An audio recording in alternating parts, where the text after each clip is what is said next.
So this tower starts in 1460s with the Sir Robert Hamilton, who was part of a kind of cadet branch of Hamilton of, what was it, Hamilton of Prestonpans, which is a piece of land on the west coast. They built this tower in 1460. And what you're going to see here, what we want to give you for this tour, is a glimpse into what the tower looked like and how it was built, who built it, and the history of what this room would have looked like. So it wouldn't have been this very cold and dark and slightly damp feeling room. It would have been bright and warm and welcoming.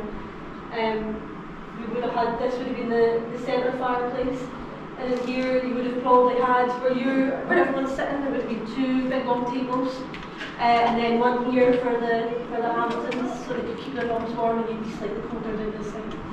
But this was a room of feast. Is it music? Yes. Oh, I was thinking there's meant to be some music, which you might hear. We're not sure. But what you're going to see here, it would have been some beautiful plastered ceilings. And right at the very top there, this was the coat of arms of the Hamilton family. This would have been a lovely, bright, decorated space. This space would have been ornate in detail. It would have been bright. It would have been very exorbitant and very elaborate. It was a showing of wealth and the money that the Hamiltons had. You are meant to be hearing a lovely little song called "From the Elm Tree," sung by a local woman named Rena Gertz, which may have been played in this space. Probably a little bit of technical difficulty, but it would have been. Oh, we're almost there. So here we have what life would have looked like in this space. In the corner here, just above the gentleman there, is you'll see the changing monarchs of Scotland. But this would have been a beautiful space. I'm really sorry we can't get the music right. I would sing for you, but none of you want that. No one wants that. And I feel like having heard the song so often, I could sing it. But, yeah. It's very jolly. So you just have to imagine the crackle of the fire. I can do in the background. I'm going to fill now. So what you're looking at there are this beautiful plasterwork that would have been painted. What we really need you to understand is that castles are not meant to look the way you normally see them, dark and gloomy. That is probably what you'd have seen if you walked in here 600 years ago. Painted plasterwork covered with interesting images, possibly some heraldry. That is the escutcheon of the Hamiltons of Preston and Fingleton. The hunting scenes. I hear a soothing harp. I hear Rena singing Thomas the Rhymer, and we're back. Sorry about that. So this space would have been very ornate. You've got here a lovely tapestry. These walls would have been decorated with many, like you've got hunting dogs, you'll have unicorns.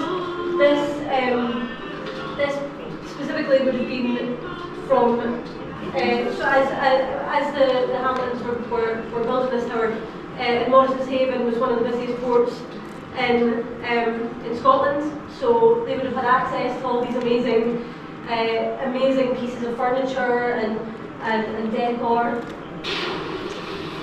Sadly, we've got our first of two known fires.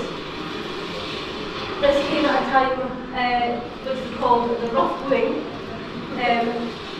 A bit of a fancy, romanticised way of talking about something that wasn't very fancy and romantic. This is when Henry VIII was trying to get his son married to Mary Queen of Scots as an infant, and people that caused there was a lot of destruction caused during this time. 2 days of burning in Edinburgh and Prestonpans, but the Hamiltons rebuilt, and this poor woman who floated through here earlier like a little ghost is seen here sweeping up. This tower is built on a lot of good marriages, and in that it was built with the money that came with women marrying into the Hamilton family. In England it's known as a dowry, in Scotland it's known as a toga, and that meant that they had the means with which to rebuild. And this is very reminiscent of Renaissance era decor with the chevron pattern.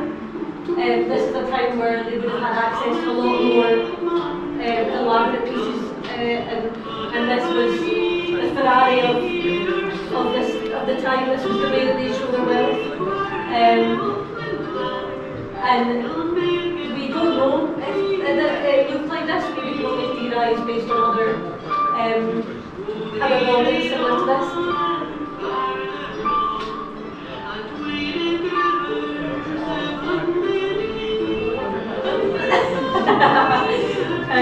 But yeah, so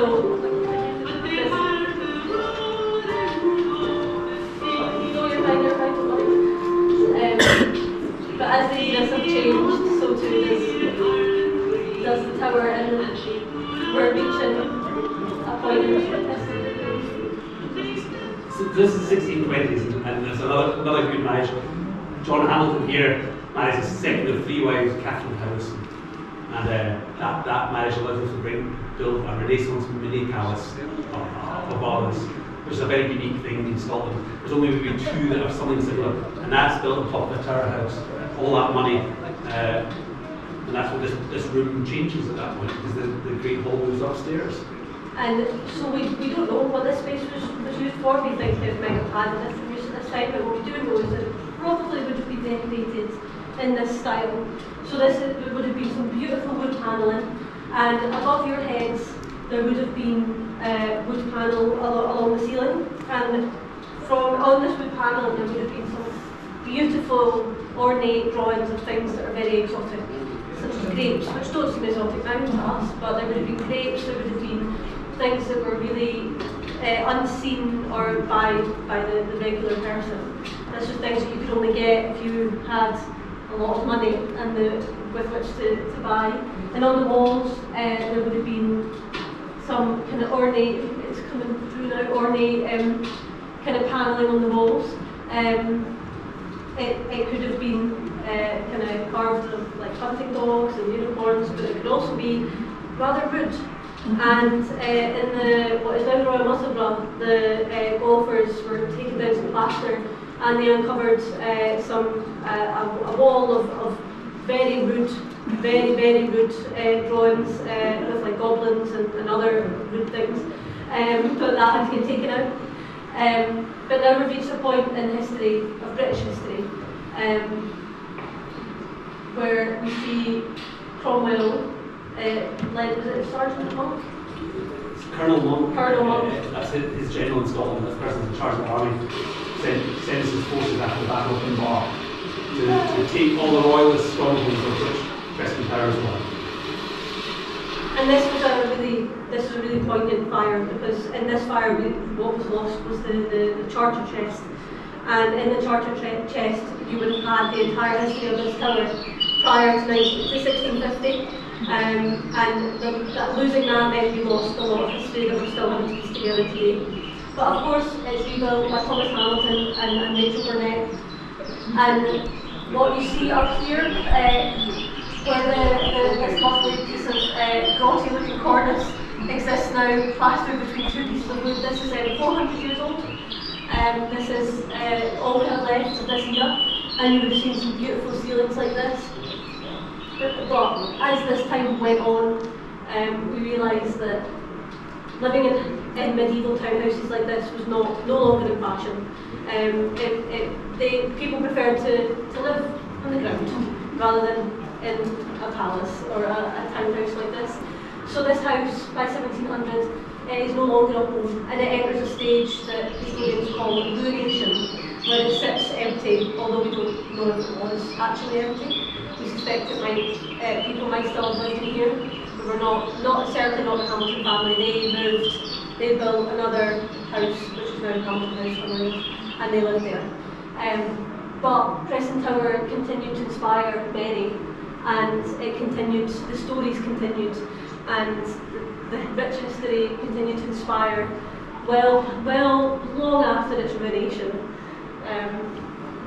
There were, I've got here some, so this was 1885. This is a book, it's called Preston Tower or Willie No Come Back Again, and it's written by someone called Jessie Saxby, who was from Shetland. And it's a romance novel, but in it, it details the story of, it's a fictional story that talks about kids and they're climbing, like teenagers climbing into the tower, and the history of people trying to make their way up here who shouldn't really be making their way up here. And we also have like stories. Walter Scott came to Prestonpans as a young boy, and he later in life told stories about faces that he would see in the windows of Preston Tower. We think this might be similar to the stories that I heard as a child about the Green Lady, and all the ghost stories that existed to stop little ones and kids climbing up to get into this tower. And that's all through history. There's lots of green ladies and grey ladies and white ladies, but it was an attempt by parents to stop their children from climbing up. The very first tour this morning, there was a gentleman in his 70s talking about climbing up before he was 10 years old and climbing up the outside. And in our very first tour that after we reopened last year, some people came in and we were showing them around the graffiti, and there Danny's sister came in and said, "Oh, that's my brother. He did that." There's all, you'll find in castles and churches all across Scotland this desire to leave your mark. That's recent. That's 1970s. That is 400-year-old plaster, so we're hoping no one's going to do it anymore. But tourists and local people have been leaving their marks in different ways for a very long time. So here we have AG 1900. And if you go up the stairs, one day we'll let you up the stairs, but there's a lot more graffiti like that from the 19th century up there. But in amongst the graffiti is something very special. So throughout our period of being in this tower, so within the last year and a half, we've, as this plaster, it's rather grotty and gross looking, has crumbled off the walls, we've found on these lovely dressed stones underneath, we've found the marks from the masons that carved these stones. Now this is really interesting for us because this tells us the story of the people that actually did build this tower. Because whilst the money from the Hamiltons paid for this tower, the hard work of these stonemasons built this building, and these marks were made to be covered. They're meant to be covered in plaster, and for the first time since potentially the early 1400s, we're seeing these medieval invoices, because in order to be paid, these stonemasons had to show that they'd carved the stone and it was them that did it, and they had their own unique mark. And so in this tower we found a couple of the same mark, but we've found 3 distinctly different marks. And what this tells us is that on this floor alone there are three different masons that worked in the stones that have built this tower. And that's really important, because we can then look at these marks and see if these masons worked elsewhere, and if the marks haven't been catalogued anywhere, that tells us that we've just found a mason that hasn't been thought about or known about for hundreds of years, which is pretty spectacular. But we can only uncover these stories with volunteers, and we are all just local people. I grew up here, went to school here. I remember coming and sketching the town in primary 5 and not getting in. And the only way that we're able to do these things for you and uncover this history is through volunteers. So if anyone is able to give up a few hours ever, we would really appreciate it. And it isn't just on doing this sort of thing. You don't have to come and stand in front of the strangers and tell stories. We're growing. Jess has had one thing, we're going to get school kids in to look for more masons. But there's more research work. One of the projects I've been working on over the summer is the witch mania. Scotland's witch mania, which some people know about. Witches for a very long time have been a punchline, but there's something much more important and too important to cover up any longer. The famous North Berwick witch trials, where shouldn't have been called the North Berwick witch trials, they should have been called the Prestonpans and Trident witch trials. The roughly 80 odd people who were persecuted during that were from these two towns. The schoolmaster Prestonpans are made from Trinidad at the heart of it. In 1 year alone, in 1628, I think it is, Sir John Hamilton, who built that amazing Renaissance mini palace on a roof, to look to Europe, to look to civilization, to look for outward. He also held 9 women in this, probably in this space, and persecuted them as witches. So these are other stories that we have to work on, we have to explore, we have to tell the stories. And there's more to find out. We're always going to find out more. So last week I cleared out the dungeon, which is through the back there. So you've got 10 minutes or so before the next tour. We're going very fast. I don't know why. Clearly I talk longer. That dungeon space is very special. It's part of the reason the tower was saved. It has it's a double layer, and in the 19th century that was interpreted as a mezzanine level for the people that they liked, but they owed them money maybe. It was a middle class dungeon. It has a toilet and it has a window. And when you go back down the stairs, if you look up and see a wee window, that was a window that your family could maybe feed you through into the dungeon space.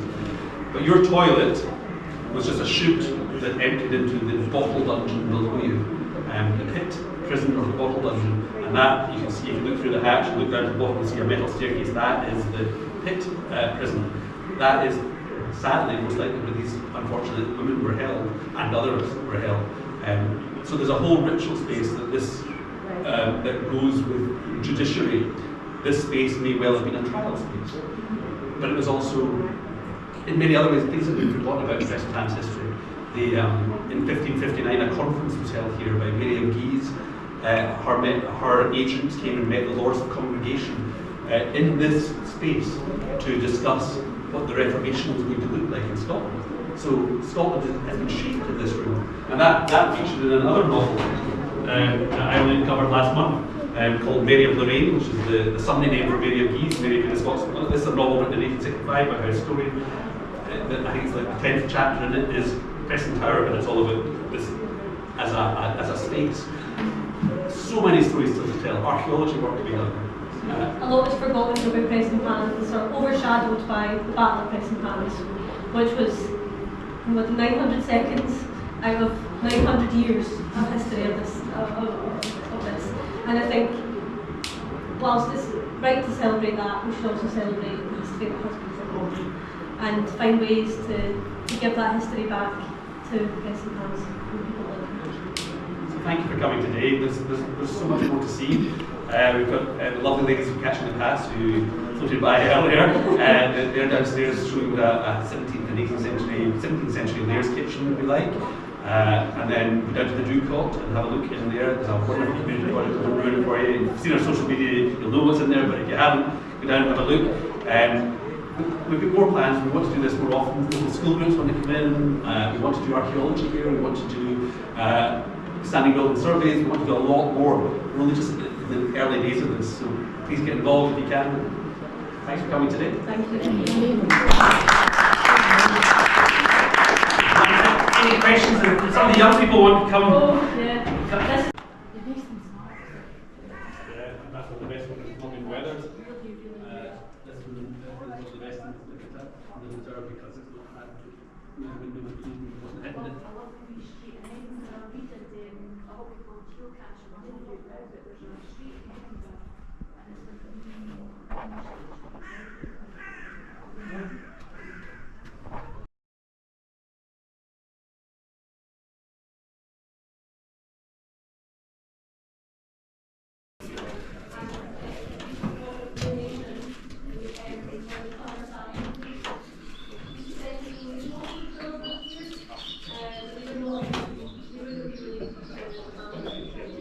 Try working this out.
say